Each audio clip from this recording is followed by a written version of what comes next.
today our works and studies. Help us, dear Lord, to be obedient to our teachers, to be kind to our classmates, and to be diligent in our studies. May you always grant us the courage to follow your way. Thank you. Thank you, John, for that very meaningful prayer. Alright. Okay, class. So, can you still remember the numbers which I gave you last meeting? Alright. So, as I call your number, please stay present if you are here, okay? Yes. Okay, number 1. Present. Okay, number 2. Number 3. Present. Okay, number 4. Present. Number 5. And number 6. Present. Alright, very good, class. I want to congratulate you for being here today. So, class, would you mind to give yourselves a round of applause, please? Alright. Now, let's proceed to the activity proper, which is entitled Arrange Me. So, here's the direction. Class, would you mind to read the direction as one? At the count of 3. 3, 2, 1, go. Arrange. Alright. Please read the direction. 1, 2, 3, go. Arrange the jumbled letters and match the word that is based on each definitions present out of others. Alright. So, did you understand the direction, class? Yes, ma'am. Okay. So, I am going to give you a word, each of you, and you are going to arrange it. These are jumbled letters, and you are going to craft or to arrange it to come up with a word. And then, you are going to paste it on the designated definition in front. Alright? Did you understand it, class? Yes, ma'am. Okay.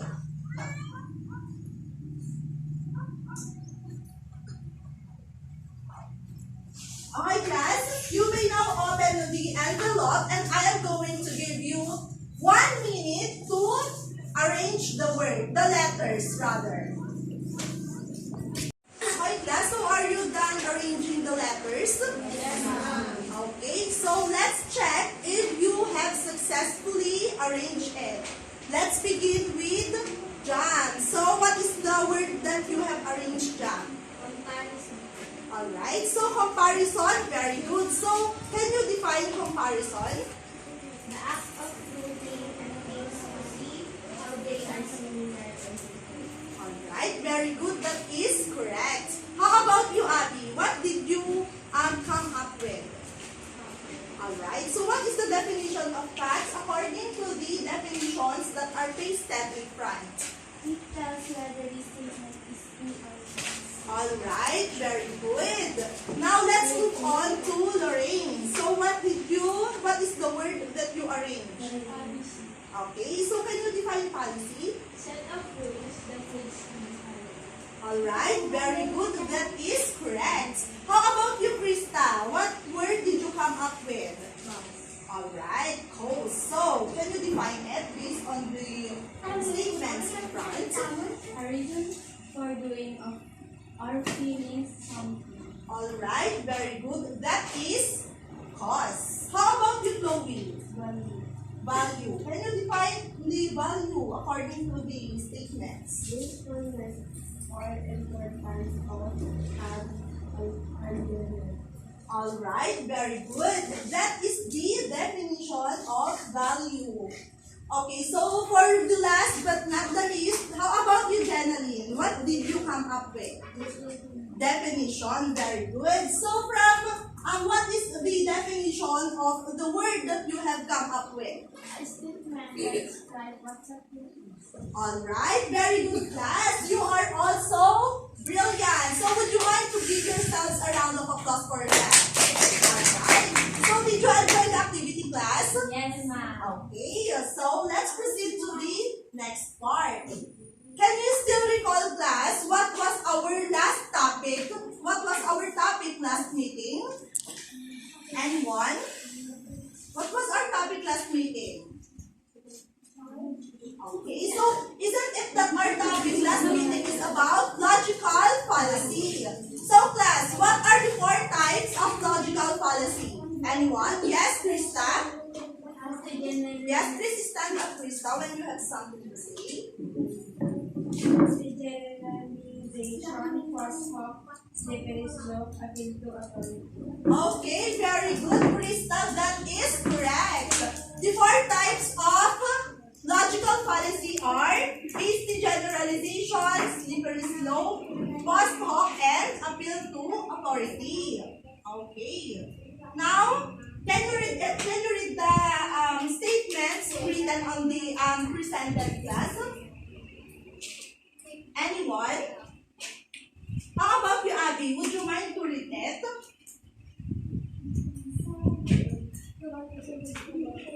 Okay, who wants to read it? Yes, Lauren. Just because it's one internet does not mean it's true. Alright, very good. Thank you for reading. Just because it's on the internet doesn't mean it's true. Okay, class. So when we are reading informational text, many students are under the impression that all that we see online are true. However, that is false. Do you agree with me, class? Okay, so just because it was posted on the internet, it doesn't give the credibility or the validity that it is 100% accurate. Alright? So class, a lot of informational texts are based on authors' ideas, beliefs, or opinions. Have you tried reading a book, class?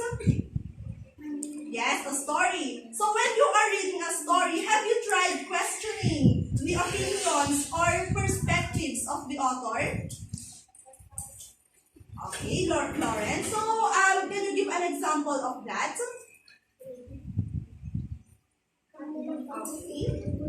Okay. So, for you to better understand it, let me give you a situation.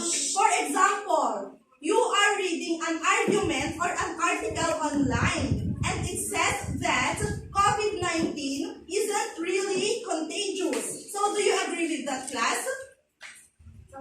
Okay, of course not, because COVID-19 is contagious. From that point, we are already starting to question the perception or the opinion of the author. Okay, so let's move on to the next part. So class, we are going to tackle today about argumentative essay. Okay, so let's define first what is argumentative essay. Who wants to read the definition of argumentative essay?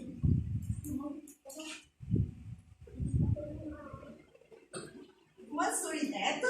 Yes, John? An argumentative essay, your job is to make the reader agree with your opinion about a controversial topic. In order to do that, you have to first support their opinion, second, present the opposing point of view, third, tell why that viewpoint is wrong. Okay, thank you for reading, John. So, overall, you must convince the audience that your side of argument or your essay is valid and balanced. And in order to do that, you must follow the 3 steps, what are the 3 steps, class? Number 1? Okay. Number 2? Present the opposing point of view. And lastly? Tell why viewpoint is wrong. Okay, very good. So class, let's move on to counter-argument. So, class, before we move on to counter-argument, did you understand the definition of an argumentative essay? Okay, class, just bear in mind that when we see argumentative essay, it is the act of arguing or presenting your point, your stand, or your perception, the one that you believe in. And in order to do that, you must do those 3 things. Okay, so let's proceed to counter-argument. Who wants to read the definition of counter-argument? Yes, Krista. Okay. Go on, please read. Okay, Abby wants to read it. Okay, Abby, would you mind to read the definition of counter-argument? Even though you are arguing on one side of an issue, you must think about what the other side would say about your opinion. After you give the counter-argument, you must repeat it by showing repetition. If your essay is balanced, argument is more likely to agree. Okay, thank you for reading, Abby. So when we say counter-argument class, it is the possible, for example, in a debate, the counter-argument there is you have to think of the ideas or the statements that the opposing side could possibly throw against you. It is your counter-argument.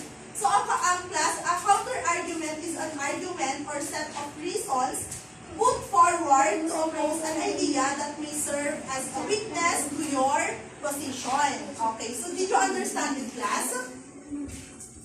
Okay, so let's proceed to the next part. Okay, the most common types of argumentative essay have 6 paragraphs. It begins with an introduction and ends with a conclusion. In between are the body paragraphs where you must do 3 things. Okay. Now class, we are going to explore the 5 types of argument claims. The first one, class, is facts. The words that you have arranged earlier are the 5 types of argumentative claims. Okay. So, the first one is facts. Since Abigail has arranged it earlier, you are going to read the definition of fact. Claim of fact.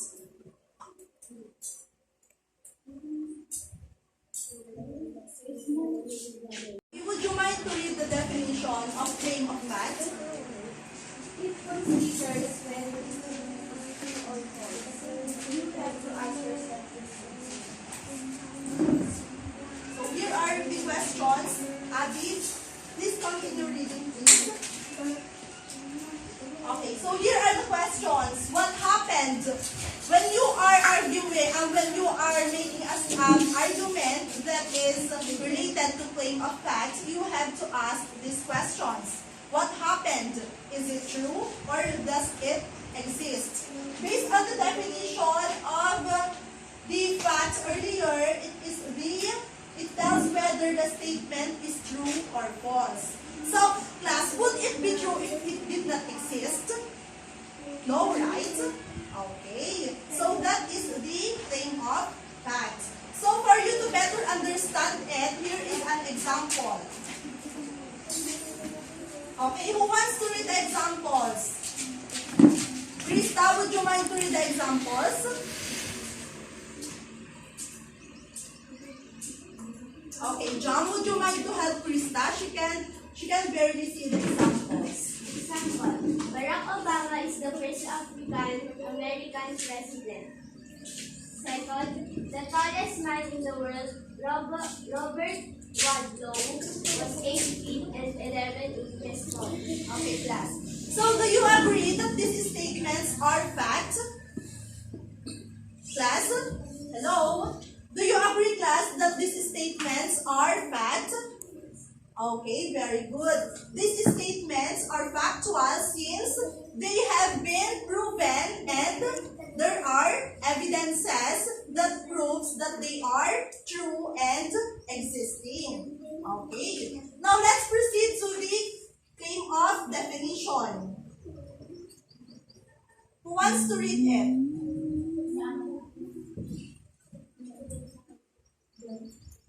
Okay, Lorraine, would you mind to read the claim of definition? Claim of definition. The dictionary definition of what we are arguing plus your own interpretation of it. Second, you have to ask yourself this question. What is it? How should it be classified or interpreted? How does its usual meaning change in a particular context? Okay, thank you for reading, Lori. So when we say claim of definition, we have to ask ourselves. Okay, class, so when we say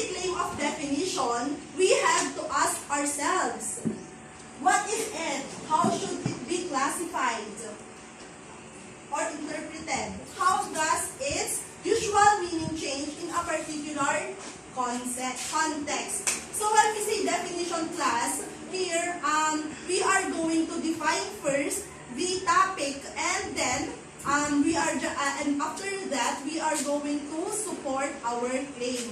But the definition makes the argument stronger. So that is the claim of definition.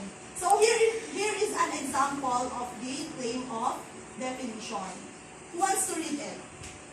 Jenaline, would you mind to read it? Please stand up, Jenaline, if you are going to recite. The fetus is a human being, not just a group of cells. Okay. So based from the example, the fetus is a human being, not just a group of cells. So based from this argument class, the fetus is defined as a group of cells. However, the writer is opposing that idea that the fetus is also a human. So that makes the statement a claim of definition. Alright? Did you understand it, class? Yes. Okay. Let's proceed to the next claim, which is the claim of value. Okay. So who wants to read the definition of claim of value? Chloe, would you mind to read it, please?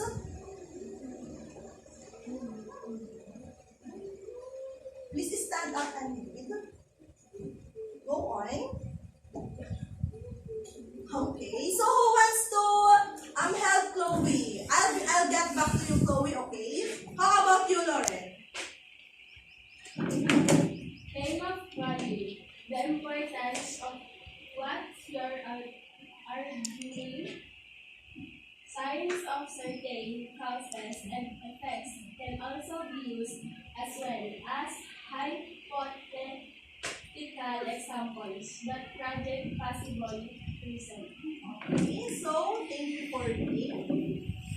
So when we say claim of value, class, when we are making an argumentative essay about claim of value, we have to ask ourselves these questions. Is it good or bad?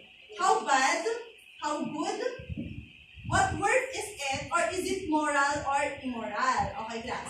So from the word value itself, the claim of value is the value of your argument. It determines whether how bad or how good your argument is. Is it moral or immoral? So it is the word of your idea. That is the claim of value.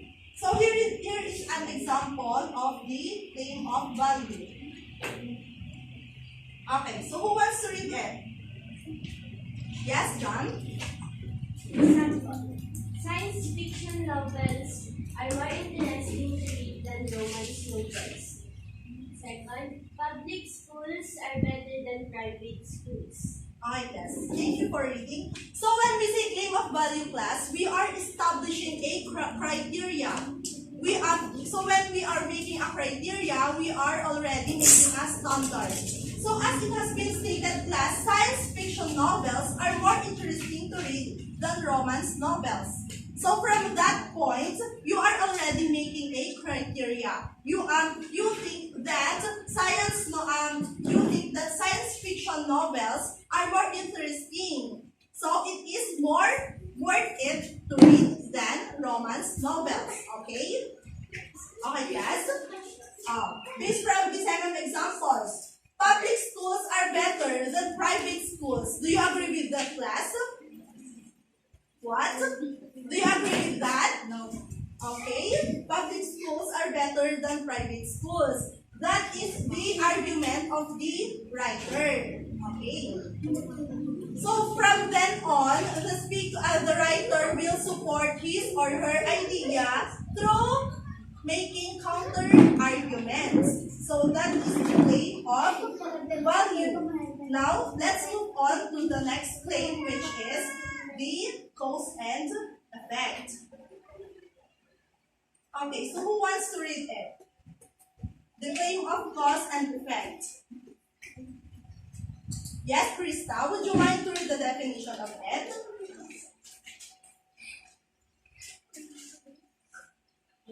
Okay, go on. Take a deep breath and stand up. It's okay. Okay, Krista, would you mind to read it? Claim of cause and effect. What causes the problem and what effect it has? You have to ask yourself this question. What caused it? Okay, thank you for reading, Krista. So, based from the word itself, cause and effect. What caused it? So, in this claim class, this type of claim is the support for establishing a cause and effect relationship. You have to determine whether the data is factual according to the cause. So, for you to better understand it, here is an example.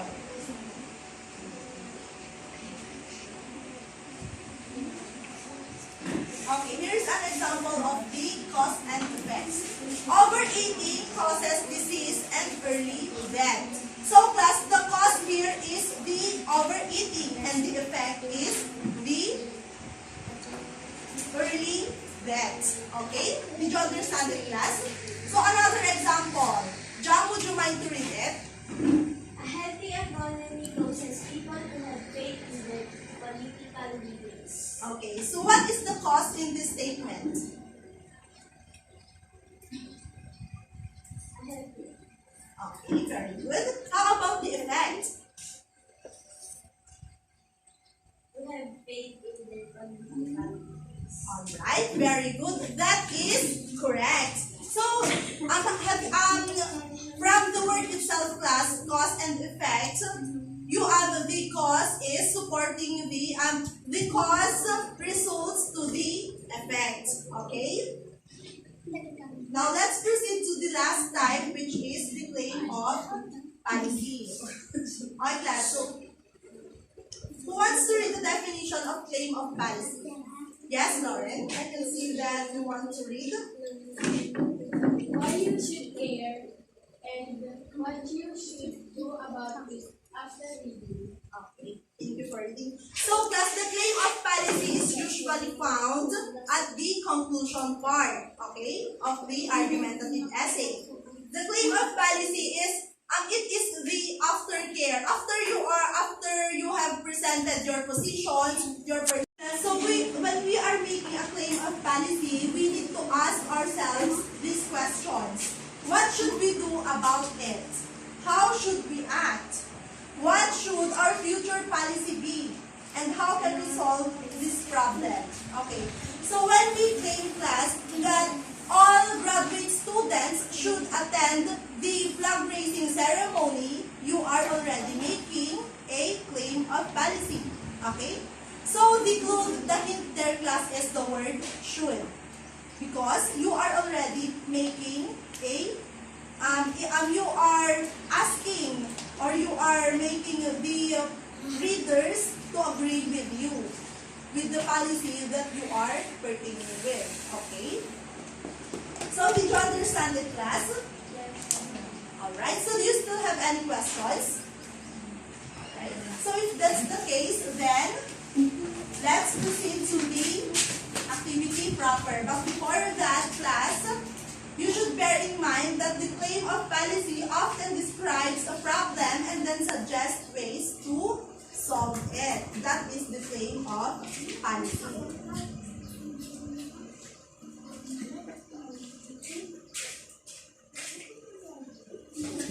Okay, so the activity, class, is I can see the color. Okay, so here's the direction. Who wants to read the direction? Yes, Lauren. You are going to pick from the history box a piece of paper. They are three different colors that you can choose from. And the question you have to answer will depend on each color you have picked. Okay, so did you understand the directions, class? Alright. So I am going to let you pick a color. Okay. So the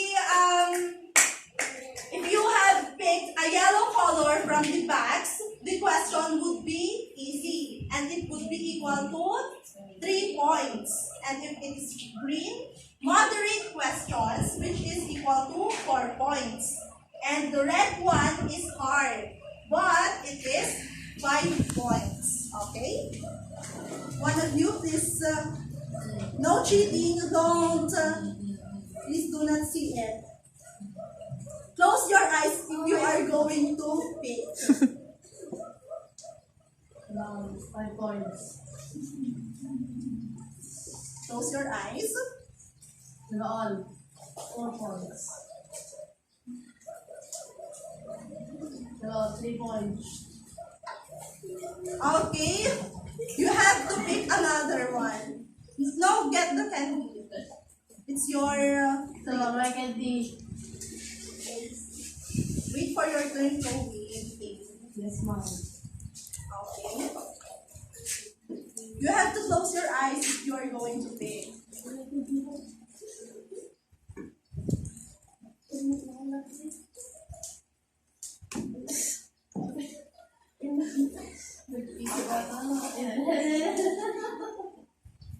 And the rest, Jenna. Okay. 5 points. Okay, so who will be the first one to answer? Okay, John, what color did you get? Alright, so you are going to answer the hard one. Okay.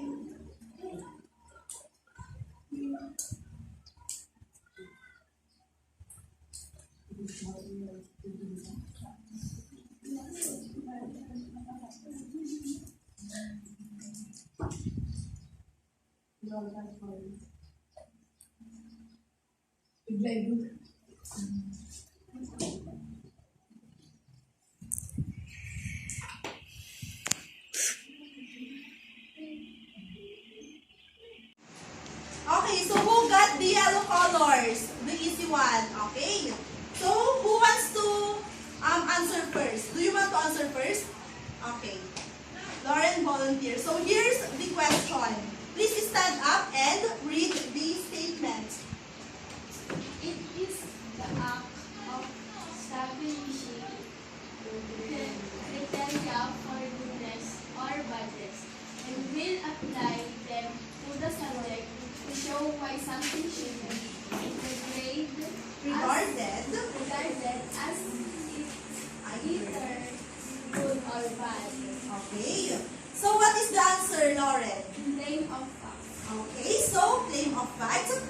Let us see if you answered correctly. Okay, claim of fact, that is correct. So very good. So who got the other question that is yellow? The easy one. Okay, Channeling. Please get ready. Please stand up and read the statement.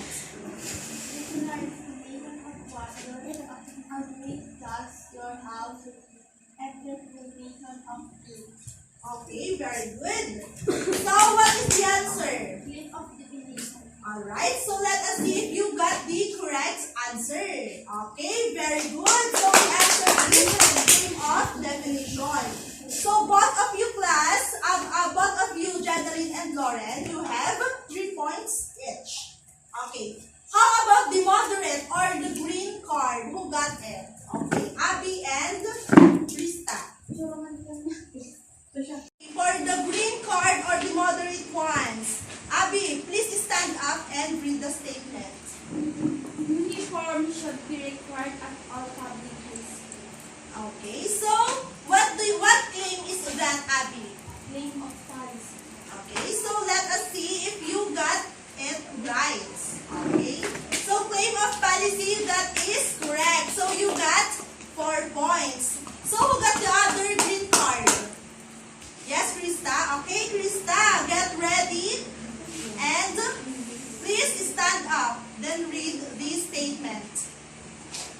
Sending in funds to daycares result in past Psychological. psychological problem later in life. Okay, so what do you think is the answer, Krista?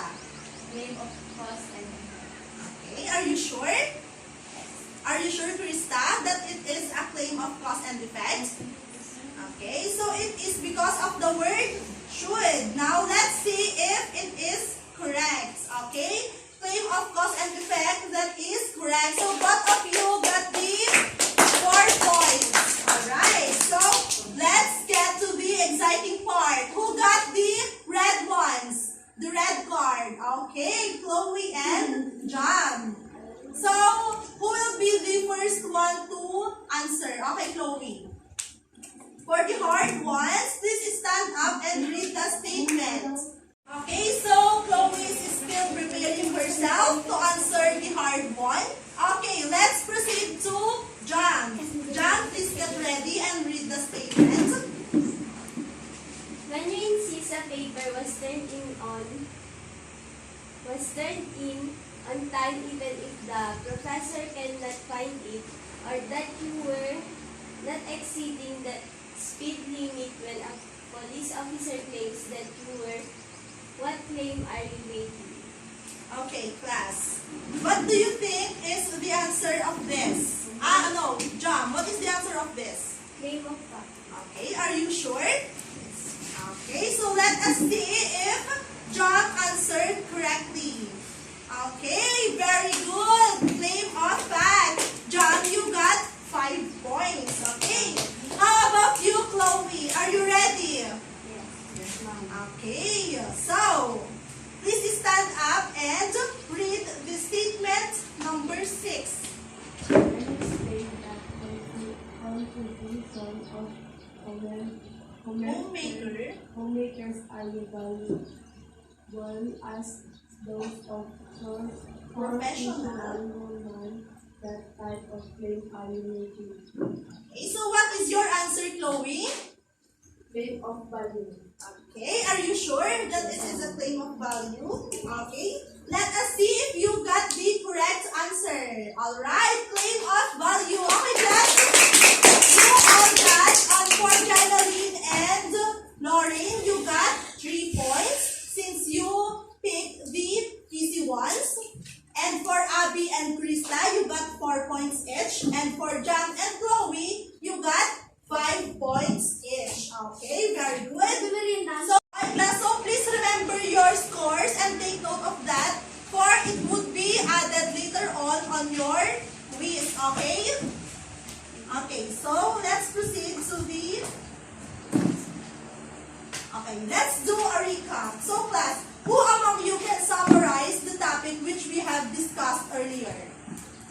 Okay, what is the topic that we have discussed earlier? Anyone? Anyone, class? Okay, so anyone from the group? Yes, Lauren? Argumentative essay. Yes, very good. So what are the types of argumentative essay? The claims.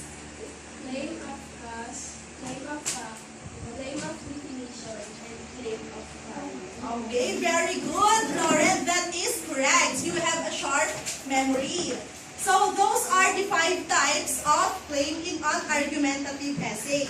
So class, why is it important to question the author's reasoning when we are reading an argumentative essay? Yes, John? It is important in order to come up with a summary of argumentative essay. Alright, very good. That is correct. We have to question the author's reasoning in order to come up with a meaningful or sound argumentative essay. Now class, what are the 3 steps or the 3 things that we must do in order to come up with a sound argumentative essay? Yes, Lauren? Support your opinion. Second, present the opposing point of view. And third, tell why that viewpoint is wrong. Alright, very good. You have a sharp memory. Alright class, I believe that you have really understood our topic for today.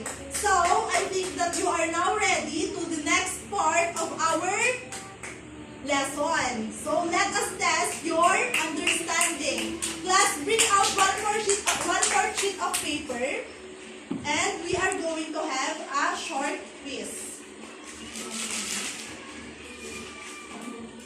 Okay, so here's the direction. Read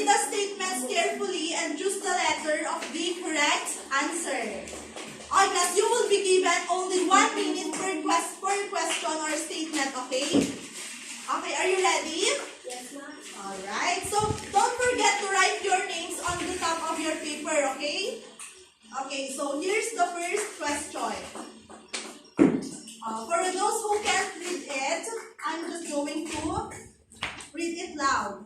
Teens who engage in promiscuous, unprotected sex will develop STDs, become pregnant, or contact AIDS. A. Claim of fact. B. Claim of definition. C. Claim of fallacy. Or letter D. Claim of value. Okay. Are you done answering, class? Are you done answering, Yes, class? ma'am. Okay, so let's proceed to number 2. Alright, class, please listen attentively, okay? Mind your own papers. Homosexuality is immoral because it violates religious, societal, and biological standards. Letter A, claim of value. Letter B, claim of definition. Letter C, claim of cause and effect. Or letter D, claim of fallacy.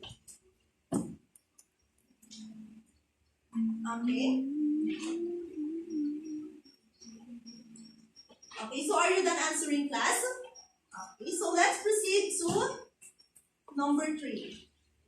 Monet's art is more beautiful than Picasso's because of its use of soft color, uplifting subject matter, and unique technique. Is it letter A, claim of fact, B, claim of value, letter C, claim of definition, or letter D, claim of fallacy? Okay?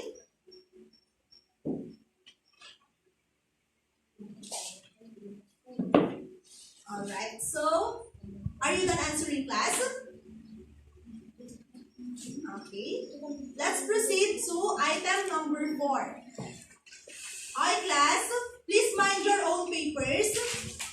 You slap your toe into a desk and then yell in pain. This statement is an example of what type of claim? Letter A, cause and effect. B, fallacy. Letter C, definition. Or letter D, fact. Alright, class, please keep your cell phones alone and mind your own papers, okay? Are you done with number 4? Okay, so let's proceed to the item number 5. The death penalty should be abolished because it does nothing to do to prevent murder.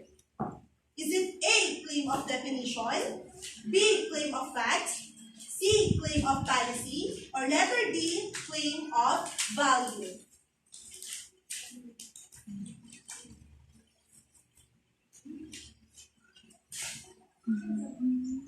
Okay, so let's proceed to item number 6.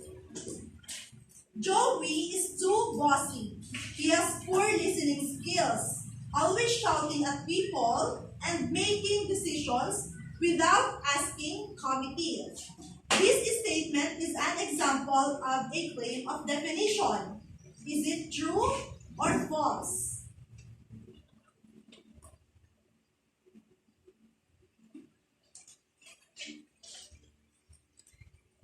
Okay, let's proceed to item number 7. The age at which people can get a driver's license must be raised to 18. This statement is an example of a claim of fallacy. Is it true or false?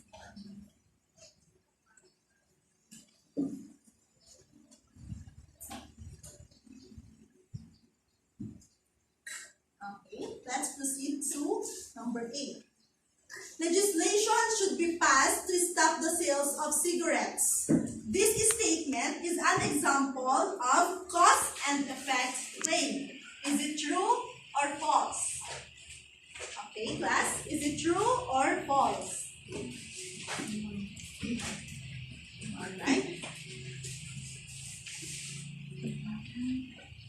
Now let's proceed to number 9.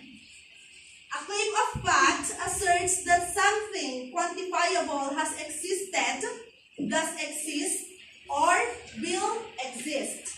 Is Is it true or false? Just write the letter of the correct answer, class, okay? Are you done answering, Krista? Alright, so let's proceed to number 10. A claim of value asserts that some things are more or less desirable than others.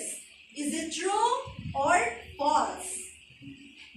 Just write only the letter of the correct answer, okay? Okay, class. Class, let me remind you, don't forget to write your scores from the previous activity. The 3, 4, and 5, okay? It would be added on your quiz, okay? Okay, class, are you done? Okay, so please pass your papers to me and I'm going to check it later on. Yes.